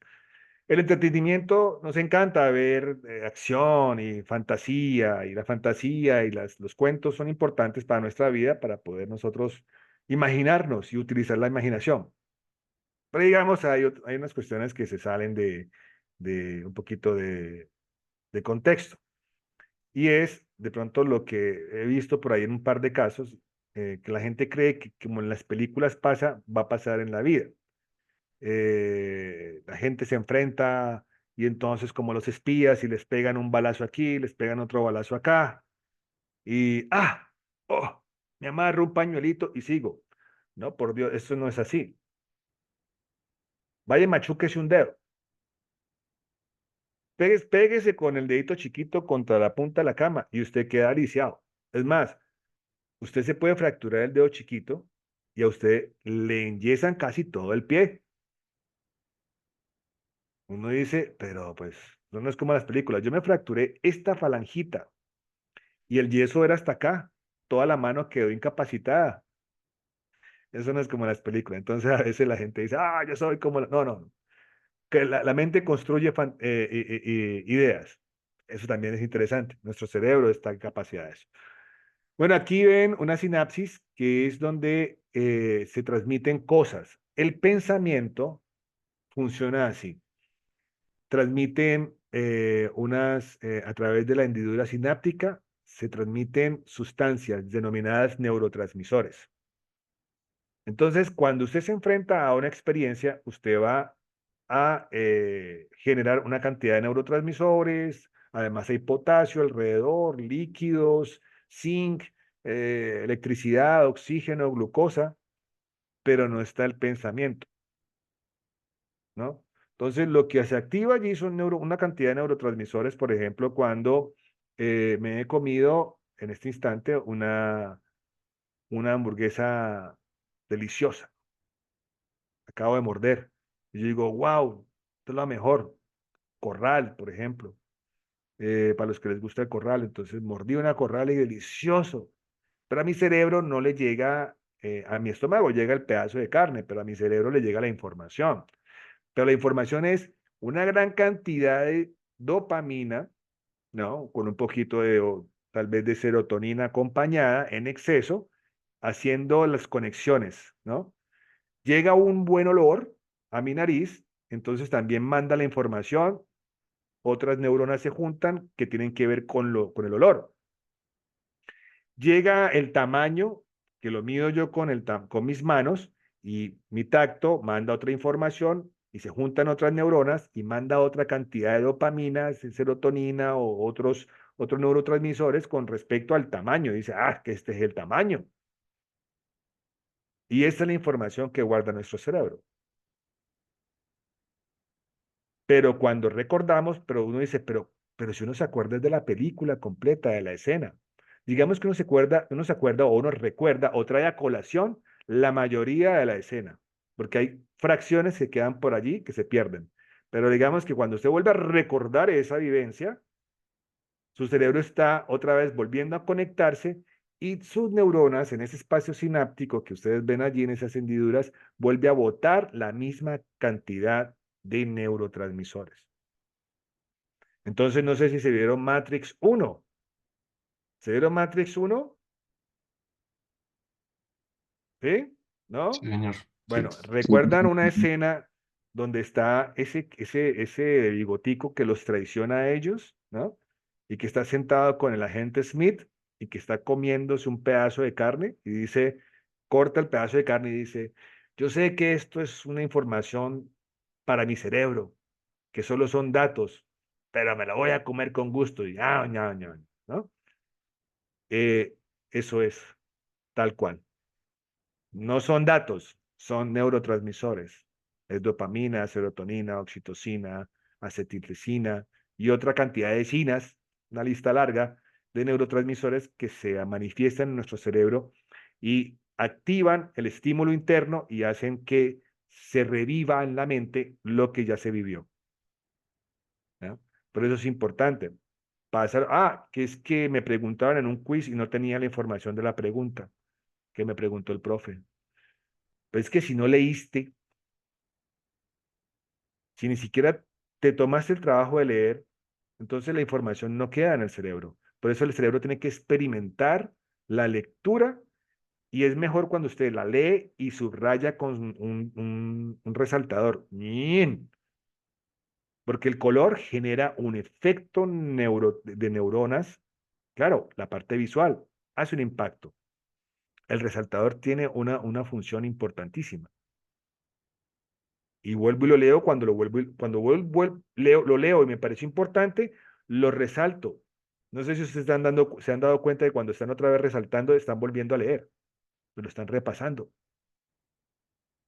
Y no sé si les ha pasado que De pronto fueron dos cositas que resaltaron de alguna lectura y le salió la pregunta en el examen y usted dice, eso fue lo que yo resalté, ¿cómo es que era? ¿Cómo es que era? Está trayendo otra vez a la memoria, al instante, la imagen de la escena cuando usted estaba subrayando y lo que está tratando de que surja son las palabras que estaban allí manchadas con la tinta del resaltador. Y entonces usted dice, ah, esta me suena, pim, pim. Ah, me quedó buena, esa era. Es que yo estudié. Digamos que ese es el proceso de almacenaje o el proceso de aprendizaje, de lo que ustedes aprenden y estudian, es un proceso de almacenaje. Si ustedes no almacenan ahí, no van a traer a colación la información para poder salir adelante. Miren, nosotros nacemos con algo básico. Un bebé, un niño chiquito nace con unas conexiones sinápticas, esto es como unas raíces, como ven ahí, ¿no? En la medida que vamos creciendo, avanzando en el tiempo y envejeciendo, más información y más robusta van a ser esas raíces en la cabeza de una persona. Entonces, obvio, un adulto que se iguale a un niño a pelear o a regañarlo o a cualquier cosa, ese adulto está fuera del razonamiento normal, porque pues, usted como adulto, por naturaleza, por simple vivencia, tiene más vivencias experienciales que un infante. Entonces va a tener la capacidad, pero el cerebro no tiene la vivencia, el chiquito.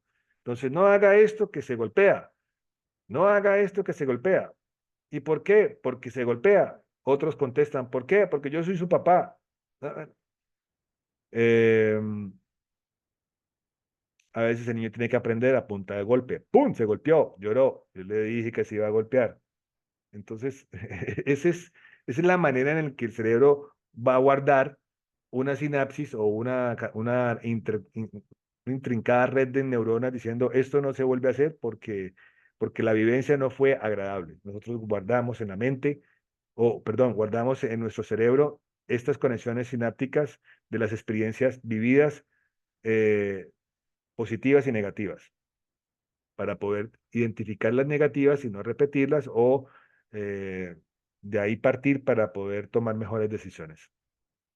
Entonces, bueno, esos son los conceptos básicos de neurociencias y unos conceptos básicos de emprendimiento. Ahora, ¿cómo se integran estos? Pues si ustedes googlean, ustedes van a encontrar esta definición. Dice que el neuroemprendimiento asume todas las debilidades y comportamientos habituales de la mente y conoce la existencia de un modo mental más acorde para abordar una empresa. Un poco enredadillo ahí, lo que googlean, pero bueno. Yo diría que es más bien lo que uno trata de comprender en el proceso de identificación de las necesidades humanas, ¿no? Y su posterior solución a base de la creación, ideación y puesta en marcha de una oportunidad, esta va a ser empresarial, enfrentándonos a procesos biológicos de los individuos que intervienen, el que lo hace, el que lo compra, y que parten ambos de un procesamiento cerebral en donde tiene cabida esa interpretación, porque es que lo que yo compro es una interpretación. Lo que usted propone es otra interpretación. De pronto se llega al consenso en donde dice, ah, lo que él propuso satisface esto que yo interpreto que sirve para esto en mi vida y me ayuda a sobrevivir. Entonces, sí, me sirve, lo compro. Si no, no lo compro. Un experto neurocientífico argentino radicado en España que ha escrito esos libros que están allá abajo que ustedes pueden ver, Néstor dice que un producto es un constructo en la mente del consumidor, una idea, un algo en la mente del consumidor. No solamente es el objeto. Por eso hay productos que fracasan, porque en la mente del consumidor no construyeron, no procesaron, no significaron nada, ¿no? Y hay gente que dice, no, yo trato de sacar adelante y esto no sale, porque no construyó. Y hay productos que se vuelven unos constructos tan fuertes que es difícil desdibujarlos. Por ejemplo, un iPhone que para mí es un pésimo celular, para ustedes los más jóvenes tiene un constructo fuertísimo, ¿no? Y para mucha gente dice, oh, no me hable, me hago matar por la marca, le rindo culto. Bueno, eso es importante. Logró encontrar y construir en su mente alrededor de ese dispositivo y marca una idea. Y eso es lo que hacemos nosotros, que alrededor de lo que nosotros vayamos a proponer, luego de identificar unas posibles necesidades, la gente construya una idea. Y basada en esa idea, nosotros gestionaremos constantemente estrategias para que esa idea no se dibuje y no se nos vaya, ¿no?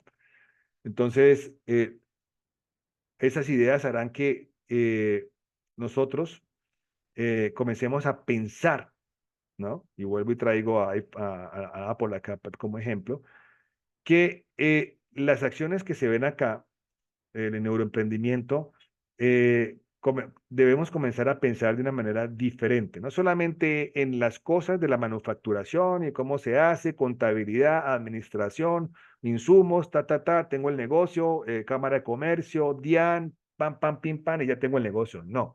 Hoy en día hay que pensar en esa humanidad nuestra, en ese inconsciente, en ese donde se toman las decisiones, para poder llegar a encontrar esos constructos que superen, que vayan mucho más allá de las necesidades. El ir más allá de las necesidades es simplemente eso. Que usted vea gente que haga fila y que acampe afuera de un edificio porque van a lanzar el nuevo dispositivo. Él va a estar allí. Cuál es el afán de comprarlo? ¿No? Y la gente acampa. Y la gente seguirá acampando, le seguirá haciendo fila porque quiere ser, por ejemplo, para la cultura de los Estados Unidos, los norteamericanos, dicen, perdón, los estadounidenses dicen, yo quiero ser el primero que compró el primer iPhone último. Y ya. Y se matan por ello. Entonces, eh, o sea, modifican su entorno, su vida, su todo por el constructo que crearon alrededor de la marca. Bueno, increíble, ¿no? Que se llegue hasta ese punto, como un humano, pero desde el punto de vista empresarial, increíble poder llegar a hacer eso, que la gente llegue hasta ese punto, porque modifican la mente y modifican el pensamiento. Y la mente, pues, nuestra mente es donde nosotros almacenamos todo, el pensamiento, la conciencia, la memoria, la imaginación, y nosotros pasamos por procesos conscientes e inconscientes. La mente consciente es aquella con la que nosotros estamos prestando atención, pero esa es la poquita, esa es la que tenemos un poco porcentaje, o esa es la que se activa cuando nosotros vamos a razonar sobre algo, ¿no? Somos conscientes de lo que estamos haciendo, una operación matemática o estoy arreglando un elemento, estoy aprendiendo a manejar, estoy consciente, ¿no? Y necesito almacenar con esas experiencias vivenciales y con esa atención de lo que me interesa, almacenar las vivencias para que se archiven. Pero nuestra atención es limitada, más adelante lo veremos en otras sesiones. Nuestra atención es muy pequeña. Entonces, aunque tengamos un mundo y que nosotros creamos que con los ojos vemos todos, no vemos casi todo. Y archivamos lo que nos interesa, lo que creemos que nos interesa. Ahora, la mente también pasa por niveles de largo, corto y de respuesta sensorial. Para que llegue a largo plazo, tiene que pasar por la respuesta sensorial, que es esta activación de nuestros sentidos, ¿no? Llegar a esta conciencia y comenzar a identificar esa vivencia. Luego pasa en el filtro, que es la memoria de corto plazo, y ahí nosotros guardamos 5 conceptos perdón, entre 5 y 7 constructos importantes y los guardamos ahí, no más. Y puede que de esos 5, 7 a la final del día, en la memoria a largo plazo, queden uno o dos. Y eso es lo que se archiva. Lo demás lo olvido. Lo demás de pronto, no pensé que era tan interesante, de pronto al final del día no me sirve y lo borro. Es información que dejo ahí como en el spam y luego para la papelera y chao, ¿no? Luego viene la mente inconsciente. Ya después de haber archivado una gran cantidad de cosas, pues yo actúo, ¿no? Y yo actúo con base en cosas que yo a veces hago sin darme cuenta. Eh, una vez iba a dar a clase, estaba dando clases en mi CAFAM y salí para ahí en el centro comercial Cafán. Atrás de Cafán está la universidad. Y ese día era Sergio Arboleda. Y yo llegué, parqué y me bajé y ya estaba entrando al edificio cuando me di cuenta de que yo, miércoles, no es aquí, es en la Sergio Arboleda. Corra para el parqueadero y arranque raudo y veloz porque tenía que llegar a la clase, ¿no? Bueno, lo logré, llegué a tiempo, pero, pero automático. Eso es lo que nosotros denominamos usted funcionar de manera automática. Eso es como usted a veces se viste, como usted se amarra los zapatos, como usted hace cosas, como inclusive ni siquiera miras el teclado y escribes, no sabes dónde está, pero cuando te toca mirar la tecla donde están las letras, ahí es consciente. Cuando ya no las miras, eres inconsciente. Aquellos que interpretan instrumentos musicales ponen sus dedos, sus manos en las cuerdas, los violinistas que son más complicados, que no tienen ni siquiera cejillas, ponen el dedo en algún lado y les suena. Y aprendieron que allí, inicialmente, tal vez ensayo-error. Un trombonista que estira la parte del instrumento, esta cejilla, y ahí le tiene que sonar, eh, por instinto, por una vaina automática. Entonces, así nosotros vamos funcionando. Pero para poder llegar a que la mente inconsciente, ese comportamiento se manifieste o actuemos permanentemente, tiene que haber, como les digo, un almacenaje previo. Sin ello no se puede ejecutar. Y luego llega lo procedimental, que es cómo funcionamos. Ya tenemos inconsciencia, ya tenemos conciencia y está nuestra mente que nos ayuda a los procedimientos. ¿Cómo aprendemos nosotros a hacer las cosas? Pues porque primero que todo las vivimos, ¿no? Quizás de pronto las repetimos en alguna ocasión varias veces, quizás a eso le prestamos bastante atención, hasta el punto en que se vuelve automático y se genera una mente procedimental. Todo lo que va a ocurrir en nuestra vida es mental. Todo lo que experimenta nuestro consumidor es mental. Todo lo que necesita el consumidor es mental. Todas aquellas quejas de que diga, ay, ¿será que si se inventan algo? Eso es mental. Todo ocurre en la mente. Y ya para nosotros, desde un punto de vista mental, nosotros, usted, el emprendedor, ¿no? Es el que idea una solución, que va a ser la propuesta de valor o producto, basado en una situación que ha identificado, a la cual le denominamos situación dolorosa mental, ¿no? Porque es que es más, el ser humano, si nos devolvemos a otras culturas, culturas grandes que sobrevivieron, pues sobrevivieron sin esas cosas, ¿no? Y muchos siglos. Entonces, es un constructo de la mente. Entonces, es un constructo de la actualidad, lo que usted necesita en la actualidad, a lo que le denominaremos las necesidades actuales humanas y que otros cerebros van a experimentar cuando se convierte en producto. Entonces, cuando la convertimos en un estímulo, entonces ahí van a experimentarlo. Entonces, todo va a ocurrir mentalmente. Así tengamos algo físico, así hagamos un sitio donde se vivencie y se atienda a las personas, digamos, donde el servicio sea lo principal. A eso también se le puede llamar un producto. O sea, el cuerpo tiene que experimentar todo. Por ende, si nosotros vamos a hablar de cosas que a uno quiere conocer, cuando estamos pequeños, cuando estamos en la etapa, estamos gateando, ¿no? Y aprendemos en esa etapa. Ustedes tengan un niño cercano, traten de observarlo. En esa etapa nosotros, gateo o caminar, muchas veces nos llevamos a la boca todo. Todo lo queremos experimentar, todo lo queremos probar para conocer el mundo. Ese es un proceso mental perdón, biológico que hacemos nosotros. Entonces, si no probamos, si no experimentamos, no conocemos, no archivamos en nuestra mente la información. Bueno, esta actividad se las dejaré para que durante la semana lo vayan viendo. Él es el que yo les mencioné, Rafael Juste, él es el que dirige el proyecto de Brain. Eh, Van a escuchar algo sobre lo que dice el proyecto de Brain para que ustedes vayan entendiendo la importancia y la relevancia que tiene y el tamaño de investigación que es esto. Es un proyecto que ha durado 15 años. creo que va en este momento en el año 13, entonces ya casi está por terminar y pues como les digo, sería interesante escuchar todos los resultados que van a salir de ahí. De pronto mañana no van a encontrar la presentación, quizás entre el transcurso de, de la semana, entre hoy y entre 8 días, puede que el video ya esté activo y yo ya les esté acomodando el aula virtual con todos los ítems para que ustedes puedan comenzar a navegar. Ahí subiré este video y las diapositivas. Bueno, ahí. Listo, vamos ok. Bueno, para que no se haga tan pesado lo que tenemos en red, entonces voy a parar aquí la grabación del contenido principal. Y seguimos con los menesteres de las preguntas, dudas, consultas y cada que ustedes hacen conmigo.